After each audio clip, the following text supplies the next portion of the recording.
여러분 안녕하십니까? CCN의 매거진 굿데이 첫 소식입니다. 기독교적 교육 정신을 바탕으로 복음 전파와 선교의 사명을 위해 설립된 기독교 학교. 이런 기독사학의 역할과 소명을 되돌아보고 기독사학이 마주한 문제의 극복 방안을 모색하는 2022 사학 미션 컨퍼런스가 열렸습니다. 기독사학의 정체성은 물론이고 나아갈 방향까지 심도 있게 고민한 컨퍼런스 현장을 하효진 기자가 전합니다. 사립학교법 개정부터 국가인권위원회의 시정 권고까지 기독교 사학의 기반을 흔드는 크고 작은 문제 속에 극복 방안을 함께 모색하고 격변하는 교육 환경 속 기독 사학이 가야 할 길을 다각도로 논의하는 자리가 열렸습니다. 사학법인 미션 네트워크는 지난 21일부터 22일까지 2022 사학 미션 컨퍼런스를 개최했습니다. 교육 대전환의 시기, 기독교 학교의 길을 내다를 주제로 열린 이번 컨퍼런스엔 기독교 학교 대표단과 한국교회 지도자들, 그리고 기독 언론사 관계자 등이 참석한 가운데 진행됐습니다. 예상 등록 인원을 훨씬 넘어 3차례에 걸쳐 추가 자리를 마련할 정도로 이번 컨퍼런스에 대한 관심은 뜨거웠습니다. 참석자들은 1교회 1학교 섬기기 운동 등 기독교 학교의 발전을 위해 필요한 교육 정책은 물론 한국교회가 이를 위해 어떤 지원 체계를 구축해야 할지에 대해 심도 있는 의견을 나눴습니다. 사실 우리는 하나님의 사람들이고 그래서 대세를 따르기보다는 진리를 따라야 하는 사람이기 때문에 좀 더 분명한 색깔을 내고 또 분명한 전략을 가지고 나가야 되지 않을까 그런 생각을 해보았습니다. 2022 사학 미션 컨퍼런스는 환영과 예배를 시작으로 주제 강연과 비전 캐스팅의 일정이 이어졌습니다. 4차 산업혁명 시대에 맞는 인재 양성을 위해 기독교 학교는 다양성과 포용성이라는 성품을 길러내야 한다는 강연부터 교육 대전환의 시기에 기독교 학교가 마주한 문제와 대응 방안을 나눴고 현장 질의응답 시간도 이어졌습니다. 뒤이어 사학법인 미션 네트워크 이사장 이재훈 목사가 내가 기독교 학교입니다라는 주제로 말씀을 전했습니다. 이 목사는 열왕기상 19장 말씀을 통해 대한민국 교육이 바알에게 무릎 꿇지 않은 무명의 7,000명을 세워 하나님 나라를 증거하는 교육이 되어야 한다고 강조했습니다. 우리 자신을 잃어버리고 우리가 함께 이 하나님의 비전에 헌신하며 나갈 때 하나님께서 이 나라 민족을 새롭게 하실 줄로 믿습니다. 기독사학의 뿌리를 흔드는 사회의 크고 작은 문제들. 이번 사학 미션 컨퍼런스를 통해 기독사학이 당면한 문제를 마주하며 기독교 학교라는 정체성을 확인하고 소명을 향해 나아갈 방향을 함께 의논한 뜻깊은 시간이었습니다. CCNL 뉴스 하효진입니다. 한국기독교교회협의회 NCCK의 제71회 정기총회가 지난 21일 한신대학교 신학대학원 예배당에서 열렸습니다. 이번 정기총회는 생명의 하나님, 사랑으로 만물을 새롭게 하소서란 주제로 진행됐고 개회 예배를 시작으로 보고와 임원 이침식, 안건 토의의 순서가 진행됐습니다. 한편 NCCK 신임 회장으로 강현옥 목사가 취임한 가운데 강 목사는 지구 생태계 회복과 세계의 평화, 그리고 교회 일치와 연합을 위해서 힘써 일할 것을 다짐했습니다. 지난 18일 한국장로교 총연합회 제40회 정기총회가 한국교회 100주년 기념관에서 개최됐습니다. 개회 예배를 시작으로 총회 사업 보고와 임원 선거가 이어진 가운데 신임 대표회장에는 총신중앙교회 정서영 목사가, 상임 회장에는 인천예일교회 원로 천안 목사가 선출됐습니다. 한편 한장총은 예장통합과 합동을 비롯한 한국장로교회 26개 교단이 가입해서 연합과 일치를 도모하고 있습니다.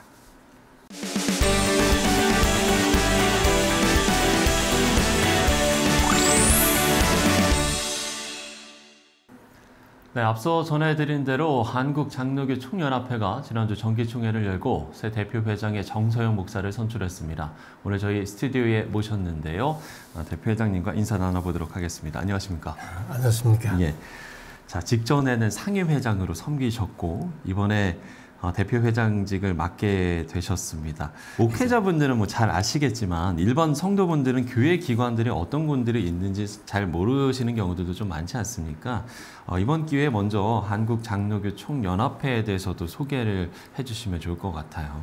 간단하게 한장총이라 그러죠. 예. 여기 합동, 통합 뭐 등등 이렇게 한국에서 뭐 제 일큰 교단들, 장로교단들 다 포함해서 정통 장로교 26개 교단이 회원 교단으로 들어가 있습니다. 예, 그런 연합체가 이제 한국 장로교 총연합체죠. 예. 이게 언제쯤에 그러면 생기게? 올해 제가 40회 회장이니까 40년 된 거죠. 아, 그렇군요. 아마 한국의 연합 기관 중에 제일 오래된 기관입니다. 네, 대표 회장직에 취임하면서도 뭐 여러 가지 생각이 좀 있으셨을 것 같은데 일단 한국교회 내 최우선 과제는 뭐 어떤 게 있다라고 보시는지? 우리 연합 기관이라는 그런 측면에서 보면은 일도 다르고 생각도 다르고 딱 한정돼 있는 아주 중요한 역할을 해야 되는 그런 기관으로 이제 생각이 되는데요. 네네. 네, 그런 일을 아마 좀 잘 해야 될 것 같아요. 예. 정말 이 연합 이야기에서 빠지지 않고 등장하는 문제가 바로 그 대사회적 이슈들에 대한 한국교회의 어떤 컨트롤 타워라고 해야 될까요? 이런 이야기 아니겠습니까? 어떤 대사회적인 문제에는 어떤 대처가 좀 필요하다고 보시는지? 지금 우리가 잘 알고 있는 대로 뭐 차별금지법이라든지 예. 또 교육 문제라든지 사학법, 또 종교 편향, 우리 기독교 자체가 안고 있는 여러 가지 문제를 사회에 어떻게 반영시키는지, 어떻게 해소해야 될 건지 이런 것들을 해결해야 될 문제가 지금 산적해 있죠. 예. 굉장히 많습니다. 그런데 연합단체로서 규모는 큰데 중도성이니까 중도적인 입장을 갖고 있으니까 대사회 이슈도 정확하게 이렇게 정확하게 말하지 않는다는 생각을 많이 하고 있고, 그래서 이 세계 기관이 빨리 하나로 돼야지 영향력을 행사하고 또 대정부도 마찬가지고 그런 역할을 좀 해야 되는데 굉장히 미비하고 그런 도중에 팬데믹을 지났잖아요. 예. 그래서 지금은 굉장히 어떻게 보면은 나름대로 만족한다 그러지만 사실은 심각한 상태입니다. 예. 좀 추가적으로 질문을 드리면 한장총의 그러면 역할은 앞으로 좀 어떻게 좀 계획을 하고 계십니까? 한장총은 우리 장로교 전체가 종교 개혁적인 그 개혁주의 신앙 또 개혁주의 신학 이런 걸 통해서 좀 평신도에게까지 개혁주의, 우리가 개혁주의 단체인데 지금 사람들이 볼 때는 뭐 그렇지 않는 것 같이 이렇게 볼 때도 많거든요. 다른 기관하고 같이. 근데 철저한 신학과 신학 검증과 신앙을 통해서 우리 장로교 성도들의 신앙에까지 종교개혁, 개혁주의 신앙 사상을 좀 잘 가르치고 전수하고 싶은 생각이 듭니다. 예. 개혁주의 신앙, 이 종교개혁적인 신앙을 평신도에게도 좀 영향을 끼칠 수 있도록 노력하겠다라는 말씀을 해주셨고요. 앞서서 이제 코로나 이야기를 좀 짧게 언급을 해주셨는데 한국교회 전체가 큰 어려움을 겪기도 했고 아직까지도 그 터널에서, 그 어두운 터널에서 나오지 못하고 있는 상황이라고도 좀 볼 수 있을 것 같습니다. 지금의 상황을 어떻게 좀 진단하고 계신지요? 많은 사람들이 이런 예를 듭니다. 이 자전거를 타고 내리막길을 가고 있는데 이 브레이크를 밟아줄 사람이 없다. 무슨 얘기냐 그러면 한국 교회가 계속 지금 침체 일로를 가고 있는데 이제 이쯤에서 우리가 돌아서자. 한국 교회를 위해서 뭔가 우리가 해야 된다. 이렇게 하자고 나서서 이야기할 만한 지도자가 없다는 거예요. 제가 성도들한테도 물어보는데 한국 교회에서 제일 존경할 만한 지도자가 누굽니까? 이렇게 물어보거든요. 네네. 없다 그래요. 그러니까 한국 교회가 계속 침체일로로 가고 있는데 그 브레이크를 밟아줄 사람이 한국 교회는 없고, 그러니까 언제까지 내려가야 되느냐. 이건 지금 뭐 굉장히 부정적인 생각을 많이 하는 사람도 있잖아요. 그러니까 저도 거기에 대해서 정확한 답을 지금 찾지 못하고 있고 그 답을 찾으려고 노력하고 있는 중입니다. 또 기도를 하고 계시는군요. 예. 자, 한국교회를 걱정할 때 가장 많이들 하시는 말씀이 또 이 다음 세대 이야기지 않겠습니까? 이 다음 세대 문제를 비롯해서 임기를 시작하시면서 또 2023년을 바라보시면서 여러 계획들을 구상하실 것 같습니다. 2023년 한국교회 가장 중요한 것은 뭐라고 보시는지 끝으로 지금 말씀하신 대로 다음 시대. 지금 어떤 통계를 보니까 교회 출석 성도의 평균 연령이 65세다. 그런 통계가 있습니다. 그러면은 앞으로 10년 후면은 75세. 75세까지 다 산다고 했을 때, 그럴 때 지금 정도의 성도 숫자를 갖고 있겠죠.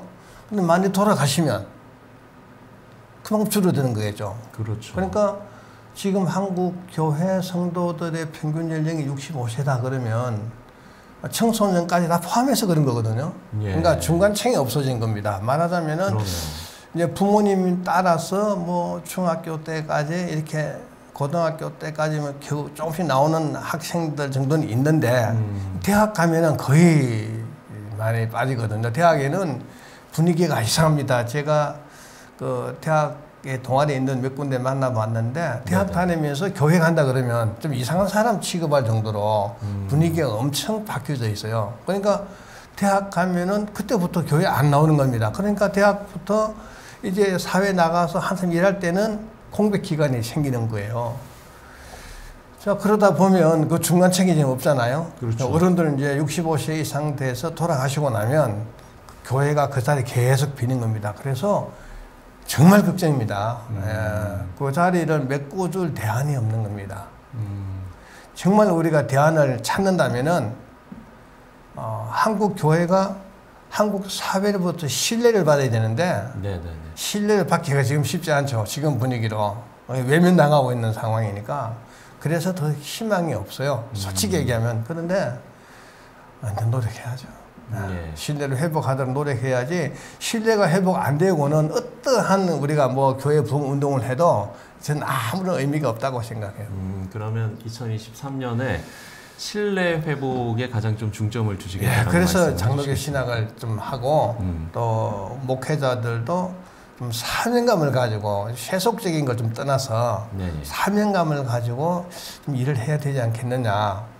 그래서 장로교 신학을 좀 확실히 정체성을 좀 회복하려고 그렇게 하고 있습니다. 예, 알겠습니다. 자, 말씀해 주신 내용들 내년에는 한장총을 통해서 차근차근 이루어지기를 저희도 함께 기도하도록 하겠습니다. 네, 지금까지 한국장로교 총연합회 정서영 대표회장과 이야기 나눠봤습니다. 오늘 말씀 고맙습니다. 네, 감사합니다.